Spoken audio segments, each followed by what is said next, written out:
ভরা মৌসুম হলেও নদীতে মিলছে না কাঙ্ক্ষিত ইলিশ মাছ। দিনের পর দিন জাল ফেলেও খালি হাতে ফিরছেন জেলেরা। এতে চরম আর্থিক সংকটে পড়েছেন নদীপাড়ের হাজারো জেলে পরিবার। তারা সংসারের নিত্য প্রয়োজনীয় খরচ চালাতে হিমশিম খাচ্ছেন। আমাদের জীবনযাত্রা বহুত কষ্ট চলেছে, এবং মাছ নাই। ওই খাওয়াইলে সাইডালি ফাঁসালি ঝাঁকি মাছ উঠে, এতে পোষায় না, বুঝলেন।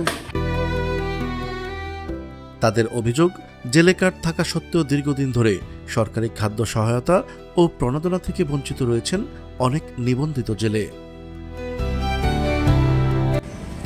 আর আমাকে ওই জেলে কাট আছে, জেলে কাট করে গেছে, আমাকে কোনো সময় জেলের চাল দিতে আসে না।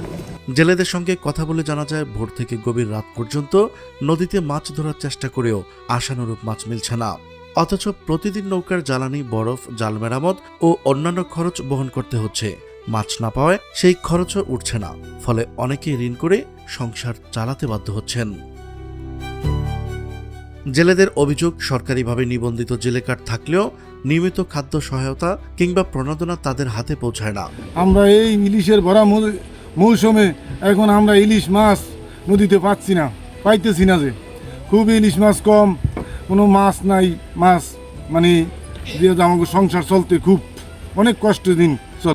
অনেকের নাম তালিকায় থাকলেও বাস্তবে কোনো সুবিধা পাননি বলে দাবি করেছেন। কাঞ্চন মাঝি বলেন, সারা দিন নদীতে থাকি, কিন্তু মাছ পাই না। জেলে কার্ড আছে, তবু কোনো চাল বা সহায়তা পাই না। আমার এই বয়সে নদীর যাইতে হয়, নদী যায় দমার বাড়ির লোকে কাটিয়ে ভরি, ছিটিয়ে ভরি, এবং নদীতে মাছ নাই। সংসার চালাতে খুব কষ্ট হচ্ছে তাদের।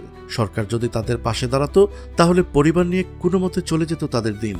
৪৫ বছর বয়সী জামাল মাঝি বলেন, আগে নদীতে গেলে কিছু না কিছু মাছ পাওয়া যেত, এখন জাল তুললে প্রায় খালি থাকে, ধার করে চলতে হচ্ছে। এই অবস্থায় সরকারি সহায়তা খুবই প্রয়োজন। নদীতে মাছের সংকট দিন দিন বাড়ছে। আয় না থাকায় পরিবার নিয়ে মানবেতর জীবন কাটাচ্ছেন এই সমস্ত জেলে পরিবার। স্থানীয় জেলেদের মতে, নদীতে মাছের সংকট ও সরকারি সহায়তা না পাওয়ার কারণে তাদের জীবন জীবিকা মারাত্মকভাবে ক্ষতিগ্রস্ত হচ্ছে।